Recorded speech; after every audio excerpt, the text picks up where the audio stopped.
Hello everyone, myself Romi Narwal and welcome है हमारे platform we plus education पर। आज हम बात करने वाले हैं कि DSSB की जो नई वैकेंसी आई हैं उनके बारे में हम बात करेंगे। ये देखिए कि जो एडवर्टाइजमेंट नंबर है 2/23 ये आपका पब्लिश कर दी गई है। इसके अंदर टोटल आपकी 1841 पोस्ट हैं वो आपको देखने को मिलेंगी।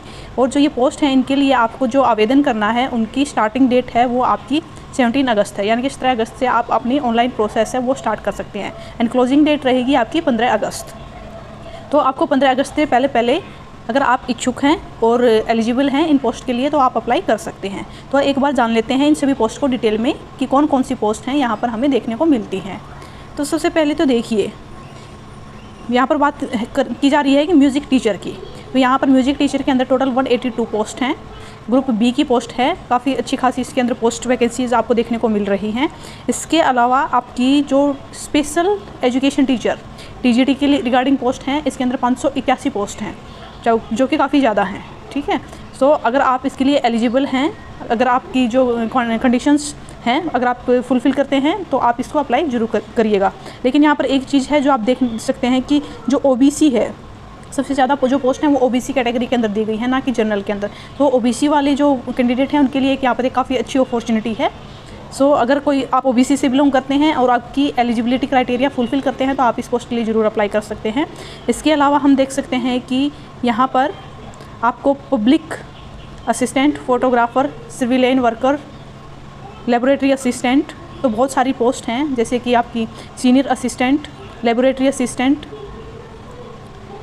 टोटल अगर आप देखेंगे तो आपको 1841 जो पोस्ट हैं वो आपको देखने को मिलेंगी। सो अब एक बार हम जान लेते हैं कि हर एक जो पोस्ट है उनके लिए जो क्वालिफ़िकेशंस हैं वो क्या मांगी गई हैं। यहाँ पर आप देखेंगे कि कुछ पोस्ट हैं जो आपकी PGT से भी रिलेटेड है, जैसे PGT एग्रीकल्चर मेल से है, PGT फाइन आर्ट्स फीमेल से भी यहाँ पर पोस्ट आई हुई हैं। लेकिन जो पोस्ट हैं वो सिर्फ 1 और 2 जो वैकेंसी है वो सिर्फ 1 और 2 ही हैं। ठीक है, सो आप इसके लिए अगर अप्लाई कर रहे हैं तो एक बार थोड़ा सा सोच लीजिएगा। ठीक है, इसके अलावा जो PGT में और आई हैं आपकी ग्राफिक्स में है, मेल के लिए PGT संस्कृत मेल में है 13 पोस्ट हैं, फीमेल की ओनली 1 पोस्ट दी गई है। इसके अलावा हम EVGC, ये आपका क्या साइकोलॉजी, अगर आपने MA साइकोलॉजी कर रखी है तो उसके रिगार्डिंग है, इसमें आपकी 138 पोस्ट है। फ़ीमेल की बात करें तो फ़ीमेल की आपकी ओनली 50 पोस्ट दी गई हैं। PGT इंग्लिश मेल में 21 पोस्ट हैं, PGT इंग्लिश फीमेल में आपकी 8 पोस्ट हैं। TGT कंप्यूटर साइंस की बात करते हैं तो TGT कंप्यूटर साइंस के अंदर सिर्फ 6 पोस्ट हैं।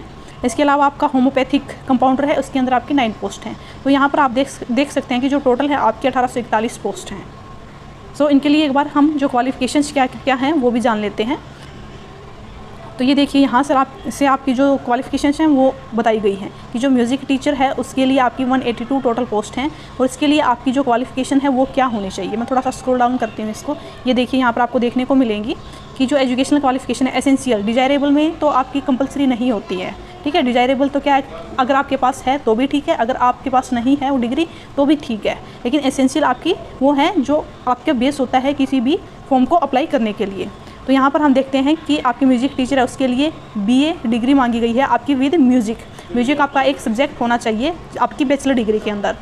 अगर आपके पास आपकी बैचलर डिग्री के अंदर म्यूज़िक सब्जेक्ट नहीं है तो उसके अलावा आपके पास क्या क्या चीज़ें होनी चाहिए। हायर सेकेंडरी है, उसके साथ ही आपकी जो नीचे ये 4, 7, 8 काफ़ी आपको ऑप्शंस दिए गए हैं। अगर इसमें से आप कोई भी फुलफ़िल करते हैं तो आप इसके लिए एलिजिबल रहेंगे। इसके बाद ये देखिए कि यहाँ पर जो TGT स्पेशल एजुकेशन टीचर की बात की गई है तो इसके लिए क्या क्या क्वालिफ़िकेशन है एक बार देख लेते हैं हम। इसमें पोस्ट काफ़ी सारी हैं।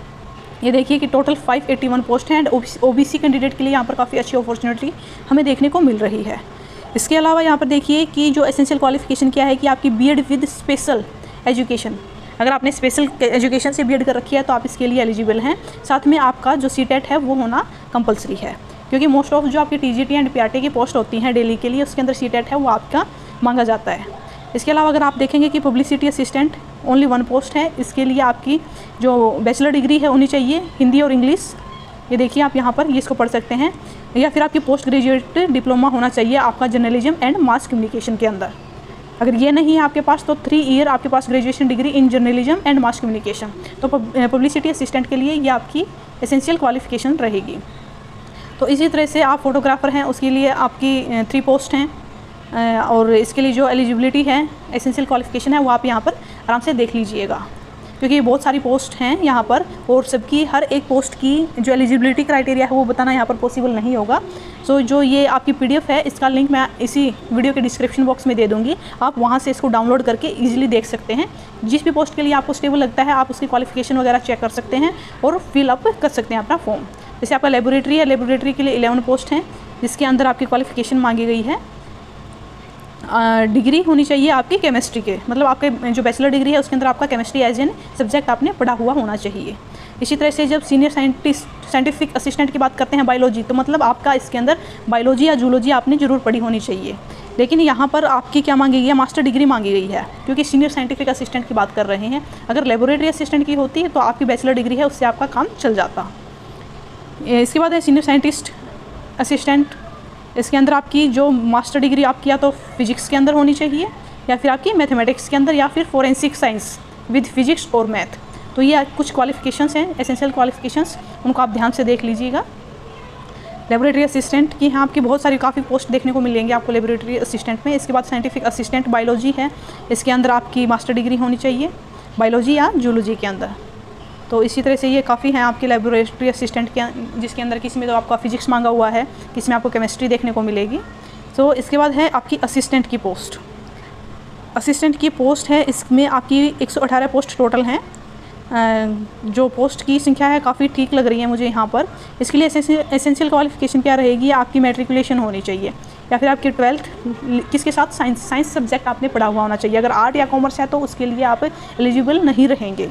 सो इसके अलावा आपकी सेकंड जो पॉइंट क्या है कि operation room assistant course from a recognise institute. ये आपका एक, इसके अंदर कुछ कोर्स से रिलेटेड जो इन्फॉर्मेशन है वो आपसे पूछ ली गई है। अगर आपके पास ये अवेलेबल है तो आप फॉर्म फिल कर सकते हैं। इसके बाद है टेक्नीशियन OT, इसके अंदर भी आपकी जैसे क्या 5 ईयर एक्सपीरियंस आपका OT असिस्टेंट के अंदर। तो कुछ चीज़ें ऐसी हैं जहाँ पर आपकी क्वालिफिकेशन मिनिमम है, जैसे 10th या 12th है, लेकिन उसके साथ आपसे एक्सपीरियंस मांग लिया गया है। तो आप इनको आराम से देख सकते हैं एक बार। जैसे असिस्टेंट सिक्योरिटी ऑफिसर है, इसके बाद आप ये रेफरेंसनिस्ट है, इसको देख सकते हैं। ऑक्यूपेशनल थेरेपिस्ट, तो यहाँ पे थेरेपी है, इनसे रिलेटेड आपकी पोस्ट हैं। सो ये बहुत सारी पोस्ट आपको यहाँ पर देखने को मिलेंगी, जैसे स्पीच है, असिस्टेंट डिक्टेशन, फिजियोथेरेपिस्ट है, 21 पोस्ट हैं फिजियोथेरेपिस्ट की भी यहाँ पर। असिस्टेंट है, सो जो ज़्यादा पोस्ट है वहाँ पर ये लेबोरेटरी असिस्टेंट, पर्सनल असिस्टेंट, आपको ओनली असिस्टेंट, स्टैटिस्टिकल असिस्टेंट, इनसे रिलेटेड आपको देखने को मिलेगी। अब हम बात कर लेते हैं कि जो आपकी PGT की पोस्ट है, PGT की पोस्ट में जैसे आपकी PGT एग्रीकल्चर मेल की बात की गई है, तो यहाँ पर ओनली 1 पोस्ट है आपकी मेल में, और इसके लिए क्वालिफिकेशन मांगी गई है आपसे कि मास्टर डिग्री होनी चाहिए आपका कंजर्व सब्जेक्ट में, यानी कि आपकी एग्रीकल्चर में मास्टर डिग्री होनी चाहिए। और इसके साथ ही आपका डिग्री या diploma in training and education, तो आपके से यहाँ पर B.Ed है, B.Ed डिमांड की गई है। इसी तरह से PGT फाइन आर्ट्स फीमेल की बात करते हैं तो ओनली 2 पोस्ट हैं यहाँ पर, एक SC से है और एक ST से है। तो आप जब भी फॉर्म फिल करते हैं तो प्लीज़ फॉर्म फिल करने से पहले अपनी जो कैटेगरी है उसको अच्छी तरह से चेक कर लीजिएगा, क्योंकि जैसे यहाँ पर PGT फाइन आर्ट्स फीमेल की बात की गई है तो यहाँ पर आपको कोई भी जनरल में कोई वैकेंसी नहीं है, तो सिर्फ एक SC और एक ST की है। तो आप फॉर्म फिल करने से पहले एक बार अच्छे से चेक कर लीजिएगा कि आपकी जो कैटेगरी है उसके अंदर कोई पोस्ट है वो खाली है या नहीं है, ठीक है। PGT संस्कृत मेल है, 13 पोस्ट हैं, देखेंगे आप यहाँ पर। इसके बाद जैसे PGT संस्कृत फीमेल में ओनली 1 पोस्ट है और 1 पोस्ट जनरल में है। तो जो दूसरी कैटेगरी के हैं SC ST से अगर आप बिलोंग करते हैं तो भी आप फॉर्म अप्लाई कर सकते हैं। इसके बाद जैसे हम बात कर लेते हैं कि आपका educational and vocational guidance counsellor, इसके लिए अंदर आपकी 138 पोस्ट दी गई हैं टोटल, और इसके लिए जो एलिजिबिलिटी क्राइटेरिया है वो आपका मास्टर डिग्री मांगी जाती है आपसे साइकोलॉजी के अंदर, और साथ ही डिप्लोमा होना चाहिए आपका गाइडेंस एंड काउंसलिंग में किसी भी एक रिकॉग्नाइज्ड यूनिवर्सिटी या आपका इंस्टीट्यूशन है वहाँ से। इसके बाद ये फीमेल है, फीमेल के अंदर 50 पोस्ट हैं। PGT इंग्लिश मेल की बात करते हैं तो टोटल 21 पोस्ट हैं, जिसके अंदर आपकी मास्टर डिग्री है होनी चाहिए इंग्लिश सब्जेक्ट के अंदर, और साथ में B.Ed आपसे मांगी जाती है। इसी तरह से फीमेल में ओनली 8 पोस्ट दी गई है। TGT कंप्यूटर साइंस की बात करते हैं यहाँ पर तो ओनली 6 पोस्ट हैं, क्योंकि TGT कंप्यूटर साइंस की अभी लास्ट ईयर काफ़ी सारी पोस्ट हैं वो निकाल ली गई थी, ठीक है। सो अभी यहाँ पर हमें बहुत ही कम पोस्ट देखने को मिल रही हैं, और इसके लिए जो क्वालिफिकेशन है या तो आपके पास BSc कंप्यूटर साइंस हो या BCA कर रखी है आपने, या बैचलर ऑफ इंफॉर्मेशन टेक्नोलॉजी। सो ये इनके लिए जो कुछ बेसिक क्वालिफिकेशन है, लेकिन साथ में आपसे B.Ed है, B.Ed सब्जेक्ट B.Ed डिग्री है वो आपसे मांगी गई है। इसी तरह से आपके पास और भी बहुत सारी पोस्ट हैं और इसके बाद किस तरह से ये फॉर्म है इनको अप्लाई करना है, जो डेट है जैसे कि 17 अगस्त है तब से आपकी स्टार्ट हो जाएगी, और जो लास्ट डेट रहेगी वो आपकी 15 सितंबर रहेगी। उससे पहले आपको अप्लाई करना है अगर आप एलिजिबल हैं तो। सो ये सारी पोस्ट थी आपकी। और जो फ़ीस है, एप्लीकेशन फ़ीस की बात करते हैं तो ओनली 100 रुपीज़ आपकी फ़ीस रहने वाली है। और जो अप्लाई करने का जो मेथड है वो आपका ऑनलाइन, ऑफलाइन मेथड से कोई भी जो आपकी एप्लीकेशन है उसको एक्सेप्ट नहीं किया जाएगा।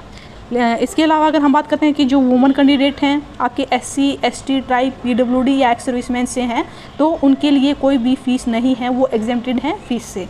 ये दिल्ली की जितनी भी पोस्ट आती हैं उसके अंदर सब में सेम चीज़ होती है कि जो वुमेन होती हैं या फिर जो अदर कैटेगरी के कैंडिडेट होते हैं उनके लिए जो फ़ीस है वो एग्जेम्प्टेड होती है, उनके लिए कोई भी फ़ीस है वो नहीं लगती है। एग्जामिनेशन स्कीम की बात करते हैं तो यहाँ पर देखिए 2 टायर, किसी के अंदर 1 टायर है, किसी के अंदर 2 टायर है। तो यहाँ पर आप देख सकते हैं कि जो टेक्निकल एंड टीचिंग पोस्ट है यहाँ पर पोस्ट कोड दे दिए गए हैं।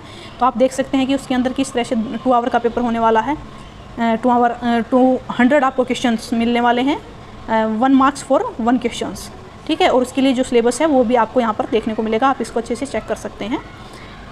इसी तरह से जब आप टीचिंग की बात करते हैं तो टीचिंग के अंदर आपका क्या क्या सिलेबस रहने वाला है ये सारी चीज़ें हैं, आप चेक कर सकते हैं। जो यहाँ पर पोस्ट कोड दी गई हैं, इन पोस्ट कोड के थ्रू आप सिलेबस है उसको चेक कर लीजिएगा और उसी के अकॉर्डिंग आपका जो एग्ज़ाम है वो आपको देखने को मिलेगा, ठीक है। तो ये सारी चीज़ें इसमें दी गई हैं। मोड ऑफ सिलेक्शन आपका 1 टायर ही रहने वाला है। कई बार क्या है कि आपका 1 टायर आपका होता है कई पोस्ट में और इसके बाद डायरेक्ट इंटरव्यू और आपका सिलेक्शन होता है। कई जो आपकी वैकेंसीज एडवर्टाइजमेंट आती हैं उनके अंदर आपके 2 टायर भी होते हैं, लेकिन यहाँ पर हमें सिर्फ 1 टायर ही देखने को मिल रहा है। इसके अलावा क्या है कि जो बोर्ड है उन्होंने कुछ मिनिमम क्राइटेरिया फिक्स किया गया है, जैसे जनरल या EWS से अगर आप रिलेट करते हैं तो आपको 40% मार्क्स है वो अचीव करने ही होंगे। OBC दिल्ली से हैं तो 35%, SC ST एक्स सर्विसमैन है तो उनके लिए 30% अगर आप मार्क्स लेके आते हैं तो ही एग्ज़ाम में क्वालिफाई है माने जाते हैं। और इसके बाद जो ऊपर की जो चीज़ें होती हैं उसके लिए आपकी कट ऑफ और मेरिट लिस्ट है वो लगती है, ठीक है। सो ये नीचे कुछ और रूल्स हैं। एज रिलैक्सेशन की अगर हम बात करते हैं तो ये देखिए कि जो SC ST है ग्रुप B और C की पोस्ट हैं उनके लिए 5 ईयर की रिलैक्सेशन आपको देखने को मिलती है। OBC है उनमें B एंड C ग्रुप के लिए 3 ईयर की। अगर PW इनके लिए आपकी B एंड C के लिए 10 ईयर, SC ST है आपके PWD के साथ तो आपको 15 एंड 13 ईयर्स की। तो काफ़ी सारी यहाँ पर एज रिलैक्सेशन है वो आपको देखने को मिलेगी। इसके अलावा एज रिलैक्सेशन आपकी जो डिपार्टमेंटल कैंडिडेट हैं, जो रेगुलर गवर्नमेंट एम्प्लॉय हैं, उनको भी एज रिलैक्सेशन यहाँ पर दी जाती है। जैसे अगर ग्रुप B के लिए अगर आप अप्लाई कर रहे हैं तो उसके लिए 5 ईयर आपकी एक्सटेंशन आपको दे दी जाती है, ठीक है। और अगर ग्रुप C के लिए कर रहे हैं तो आप 40 ईयर की आपकी एज है, 40 ईयर हैं, 40 ईयर से कम की एज है तो आप इन पोस्ट के लिए अप्लाई कर सकते हैं अगर आप रेगुलर गवर्नमेंट एम्प्लॉय हैं तो, ठीक है। इसके अलावा जो एक्स सर्विसमैन हैं उनको भी एज रिलैक्सेशन दी गई है। Period of military service plus 3 year. So इनका अपना अपना ये रूल है, उसके अकॉर्डिंग इनको एज रिलैक्सेशन दी गई है। अगर कोई स्पोर्ट्स पर्सन है, मेट्रियस स्पोर्ट्स पर्सन है तो 5 ईयर है जनरल के लिए, और SC ST हैं उनके लिए 10 ईयर की है, और OBC कैंडिडेट हैं तो 8 साल की जो रिलैक्सेशन है आपको मिलेगी। डिसेबल डिफेंस सर्विस की बात करते हैं तो 45 ईयर्स जनरल के लिए, 50 ईयर SC एंड ST के लिए, और OBC है उसके लिए आपको 48 ईयर। इसी तरह से अगर विडो या डाइवोर्स्ड वुमन है तो उसके लिए 35 ईयर, एंड SC ST जो अदर कैटेगरी हैं उनके लिए 40 एंड 38 ईयर की जो एज रिलैक्सेशन है, अपर एज लिमिट है वो दी गई है। इसके अलावा कुछ इंपॉर्टेंट इंस्ट्रक्शंस हैं वो कैंडिडेट के लिए दी गई हैं, तो ये आप इसको पढ़ सकते हैं कि आपको किस तरह से एग्ज़ाम में जाना है, क्या कुछ चीज़ें रहेंगी, एडमिट कार्ड कब तक क्या कुछ होंगे। तो ये सब कुछ आज के वीडियो में इतना ही। अगर आपको ये वाली जो PDF है डिटेल में चाहिए है तो इसी वीडियो के डिस्क्रिप्शन बॉक्स में जाइएगा, वहाँ पर आपको लिंक मिलेगा और वहाँ से आप इस वीडियो को ईजिली डाउनलोड कर सकते हैं। सो अगर वीडियो पसंद आई हो, इन्फॉर्मेटिव लगी हो तो चैनल को लाइक एंड सब्सक्राइब कर दीजिएगा। Thank you so much.